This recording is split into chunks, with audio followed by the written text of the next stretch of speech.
Well, hey there, everybody. It's Chris from the Rate the Record podcast. And even though it's been a little while since I've done one of these, I'm doing it now. It's time for the new music review. And because it's been so long, I'm going to be doing a gauntlet of 8 brand new songs, the most I've ever done for the NMR. Slightly lightning round style-ish, but regardless, we're going to listen to some new music today. It's going to be great, so we could probably get started in just a minute. First, I have to step over here and remind you that if you like what you see and or hear today, just remember that you can support the show by doing one of the following: like, subscribe, rate, share, comment, and follow. 6 quick, free, and easy things you can literally do right now to show your support for the show. It means the world to me. Thank you very much. Other than that, let's get on with this gauntlet. So first up on the list today, we have a brand new song by the Chameleons, Saviours Are a Dangerous Thing. This one has some bright, chimey guitars to it, nice soft atmosphere being built by the synths behind the beat.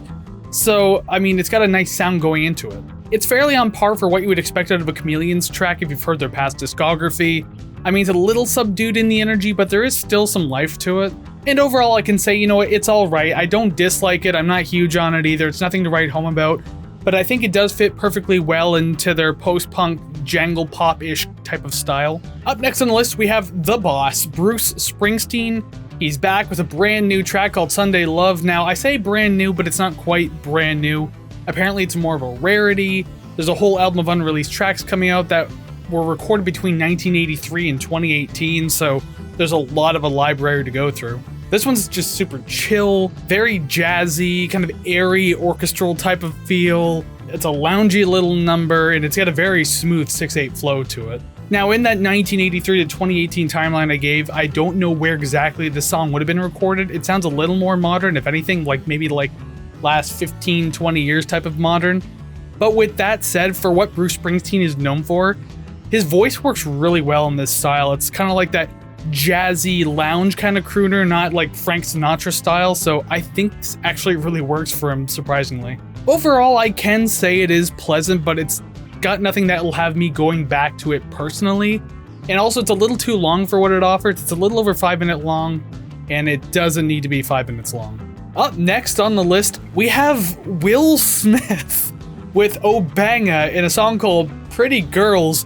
Now, I put this one on the list because I was feeling a little nostalgic, and I grew up in the time when Will Smith was really big with his solo stuff, not the Fresh Prince and DJ Jazzy Jeff stuff, but I digress. Like, I remembered, so I was like, hey, why not? I'll try out this new song, and I should have left this being nostalgic.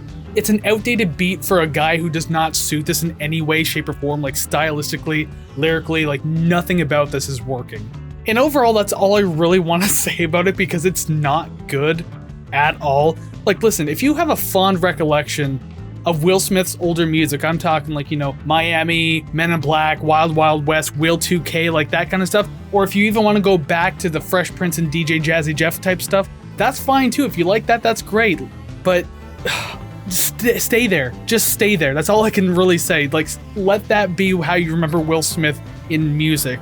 Listen, parents might have not understood back then, but I can tell you for certain that Gen X and Millennials will not understand now, okay? And that's where I'm gonna leave this. Around the halfway point of this list now. Next up, we have Between the Buried and Me. They have a brand new album coming out, and from that new album, obviously a new song, The Things We Tell Ourselves in the Dark. If you're familiar with this band at all, you should know that BT Bam's never been shy about experimenting with different styles and genres in each song and album that they do. So the funky, proggy, metal fusion shouldn't really catch too many people off guard. There's a lot I like about this song, but specifically in the second quarter is stuff that I really liked. It kind of sounded like what the band Saga would sound like if they were metal instead of just straight prog rock. And by the way, if you don't know who Saga is, go check them out. You're missing out on some really good Canadian prog rock. I mean, it's fantastic. It feels kind of adventurous, but nowhere near the twists and turns and chances that I feel like they took on their previous works. Overall, it's fun. Not my favorite ever. I did enjoy it though, and you know, maybe it's biased by me, I don't know, but I don't think anything they could do will ever reach the majesty that was Colors. I know Colors 2 came out, but it wasn't really too close for me. Colors is like a masterpiece of a metal album. So BT Bam could release great music since then, but I don't think anything will ever hit that peak. Moving right along now with All Time Low with a brand new song called Sucker Punch. I'm not really familiar with this band's catalog. I've heard of them, just never like heard them. And I think that this song is a bright, shiny example as to why I haven't heard them. The production polish on this is just like a little too thick. It's like plasticky, kind of shiny, if that makes any sort of sense at all. And also the mix of live drums with the electronic crunchy drums, they just do not work here. It makes it sound unnecessarily blown out. And that's coming from a guy who likes industrial music, so that should say something. This song is painfully generic to its core. Like, there is nothing I could point out about this that doesn't immediately blend in to any other pop rock or power pop style track that you've heard sometime in the last 15 years. And with that said, overall... I'm sorry, what's the next song? If you don't have anything nice to say, just keep it to a minimum. Just a few more for the list now. Up next, we have Biffy Clyro with A Little Love. I love how intense the verses feel in this one, though the production does feel like a little blown out. Maybe it's like a product of the loudness war type deal going on here, I don't know, but it does feel like a little much sometimes. I can feel the almost stadium-sized quality that the chorus is actually trying to give off and present, but honestly, I feel like the verses are just, I don't know, far more impactful and fun. It all still feels pretty punchy and in your face with everything it's doing, so at the very least it's really good at keeping your attention. It's a really short track too, it's only like just over 3 minutes long, so you don't have to devote too much time to it, so it goes by pretty easily. And overall, I will say it is a decent track. I don't necessarily hate it or anything, I don't dislike it, it's fine. I mean, they have far better tracks in my own personal opinion. I think Bubbles is up there as one of the more like untouchable tracks, but I don't think there's really anything too wrong with this one, it's fine. The penultimate track for this week's list, now we're getting into Lead into Gold, the song The Pall You Know. A lot of noisy little layers really expand the sound in this one, from the noisy synth stabs to the mix of heavy pounding and soft accenting percussive layers. There's definitely some depth to the sound all around for sure. The song does build up to a certain point, like you can feel it in the sound, and it really envelops you sonically. But then it's all over by the time it peaks, so I mean, it feels a little incomplete in that way. But overall, I do really like this one.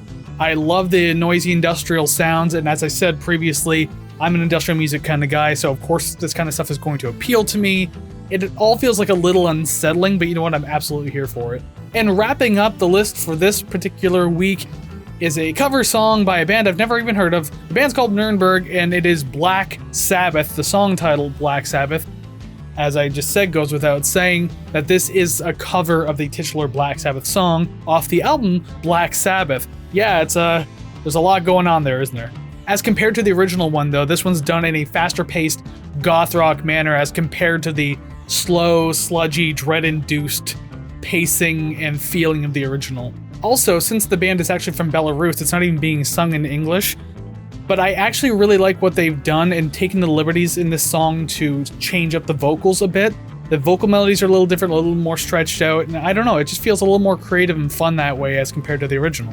Overall, I'll say it's pretty cool, actually. I really like how this one's done, though it is far shorter and far more compact than the original, but I think it does everything that it needs to in that time in its own way, so it was enjoyable. Actually, I did like it. And that's all I have. The gauntlet is done now for the new music review. I know some of them were a little further back, older style, some of them were a little newer as compared to when this video was released. I just wanted to do some catching up, so I did as much as I could, so thank you very much for joining me, hanging out, listening to these songs with me, and if you did indeed listen to these songs, please let me know your opinions of them and down in the comments below. What did you think about them? What were some of your favorites, maybe your least favorites? What new songs you've been listening to lately? I'm curious to hear all this stuff and more, as always, down in the comments below. Please and thank you, let me know. And of course, you can find other places to leave comments too over at ratetherecord.ca. That is ratetherecord.ca. Streaming links, social media links, the RTR album chart, and of course the RTR Club. Everything over there. RTR Club, $3 a month, optional. Go check that out if it sounds interesting. There are things that you do get for it, obviously, found at ratetherecord.ca. If you'd like to tune out of the video now, that's fine. I'm just going to do a little channel news. So if you're leaving now, thank you for joining me. I'll see you again next time. And if you stuck around this long, thank you very much. I'm glad that you want to hear what I have to say about the channel at the very least. So obviously the podcast has been off for a little while now, just kind of taking a break.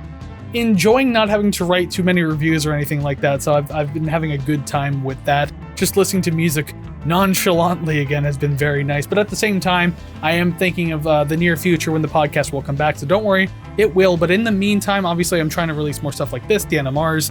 I have an ILTS on the way, the I Love This Song series, that I'm actually legitimately trying to get done completely. I recorded it, and then I had to I realized I have to re-record it. There were some technical issues, let's just say that much, but there is an ILTS coming, I promise. I just got to get around to re-recording it. But also, just in case you missed it, I did a little for fun video on the channel not too long ago, predicting the Nine Inch Nails tour set list. So if you didn't know, first off, Nine Inch Nails being my absolute favorite band, and there's a world tour that they're about to embark on, or actually at the point of this video being out, it's already started. So before the tour started, I made a list where I was reading I think it was from Billboard, they were predicting the set list of what the Nine Inch Nails tour would look like. So then I did my own predictions as well, as I also commented on their list as well. So it was a fun video to do. I actually really liked it. It was more off the cuff than I'm used to. So by all means, I suggest you check that out. It's a lot of fun. And especially if you're a Nine Inch Nails fan, you should see how close my predictions were, or maybe weren't. So find out. But that's actually all the news I have. There's not a whole lot going on with the channel right now. More stuff coming in soon, I promise. I'm going to do some more for fun stuff too. I'm planning some things, so hopefully it works out. But yeah, that's all I got. So one more time, thank you very much for joining me. And until I see you again, go listen to even more awesome music. Take care, friends.